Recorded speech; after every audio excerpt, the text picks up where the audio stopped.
सत्संगत जी, प्यार से कहना धन निरंकार जी। 75वें निरंकारी संत समागम के अवसर पे सभी देश और विदेश से महापुरुष आज जो आए हैं या जो मन रूप से तो आए हैं पर तन उनके चाहे कोई कारण से अपने घरों पे ही हैं, तो कैसे हर किसी का भाव कि मानवता की सेवा हर समय के लिए की जाए। किस तरह हमने देखा कि यहाँ अब फिज़िकली तो आना पॉसिबल हो रहा है, पर पिछले 2 साल जो लास्ट 2 नवंबर्स के जो समागम थे वो वर्चुअल रूप में, क्योंकि जैसे सभी को पता है ये महामारी के पैंडेमिक के टाइम पे ये उस तरह तो इंसान का इंसान से मिलना जुलना नहीं था, पर संतों के तो दिल मिल ही रहे थे और संत तो सेवा ही करते हैं हमेशा। तो इस पैंडेमिक ने भी उनको रोका नहीं कि सेवा करने से वो रुक जाएं। जिस तरह हमने देखा कि कितनी संस्थाएं और कितने इंडिविजुअल्स ने भी बढ़ चढ़ के जहाँ समाज में सेवा की, वहीं संत निरंकारी मिशन ने भी, चाहे वो एक कैंप्स हों, चाहे वैक्सीनेशंस हों, चाहे अपने भवनों को ही कोरोना के सेंटर्स की तरह जहां एडमिशन ले रहे थे जो पीड़ित थे, और चाहे वो एम्बुलेंस सेवा, रक्तदान की सेवा, अन्य और रूप में सैनिटाइजेशन इत्यादि जो भी बन पड़ रहा था उस समय भी, तो आप सब संतों ने वो हमेशा किया है। और ये सेवाएं तो कब से आप कर ही रहे हैं, और पिछले 2 सालों में जो उसका प्रमाण स्वरूप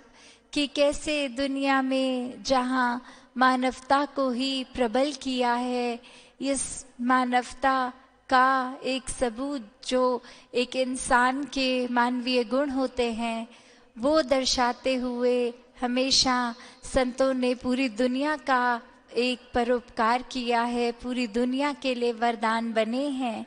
कि किस तरह एक जो भी समय हो उसमें हर एक इंसान के अंदर जब इस परमात्मा के दर्शन हो जाते हैं, तो फिर एक ये थीम भी जो समागम की कि रूहानियत और इंसानियत संग संग, तो बात वही कि एक जो पूर्ण इंसान होता है वो एक रूहानियत उसके अंदर ऐसे बैठ जाती है, तभी वो पूर्ण इंसान रूहान बन जाता है। किस तरह परमात्मा के रंग में हर आत्मा जो रंगी हो वो रूहान है, उसके अंदर रूहानियत है, और हर एक में जहाँ पूरी तरह से ये रूहानियत भरी रहे, एक इंसान होने का प्रमाण साक्षात ये चलते फिरते आप महापुरुष कैसे दुनिया के लिए, समाज के लिए परोपकार ही करते जाना है, क्योंकि आज दुनिया को ज़रूरत ही वो है जो मिशन का हमेशा संदेश रहा है कि अमन, शांति, कामनेस, पीस,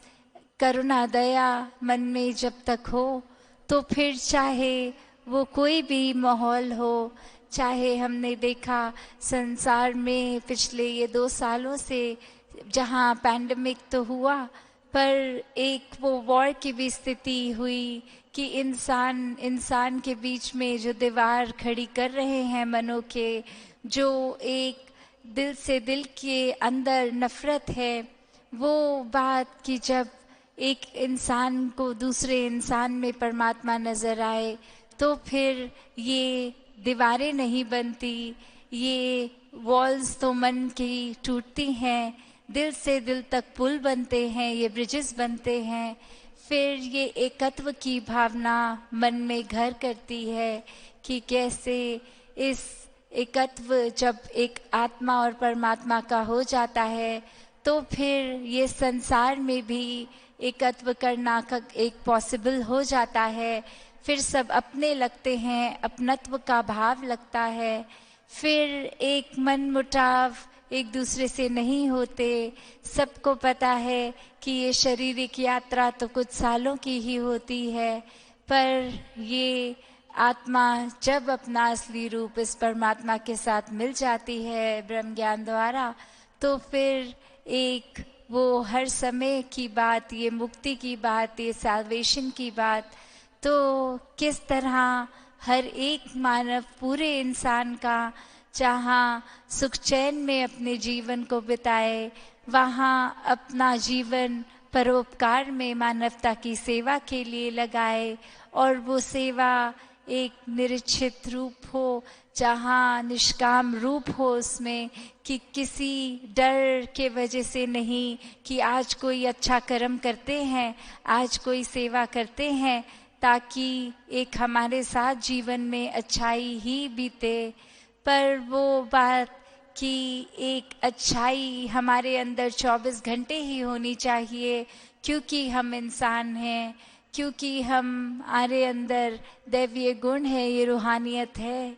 तो जो भी अपने आप को इस परमात्मा के साथ मन से हर समय इसके साथ नाता जोड़ते हैं, वो हर समय के लिए संत होते हैं, और उनके अंदर से पूरे संसार के भले की ही कामना होती है। तो दातार हर एक पे कृपा करे कि अब मानवता की भलाई के लिए हर एक के कदम बढ़ते चले जाएं, और जहाँ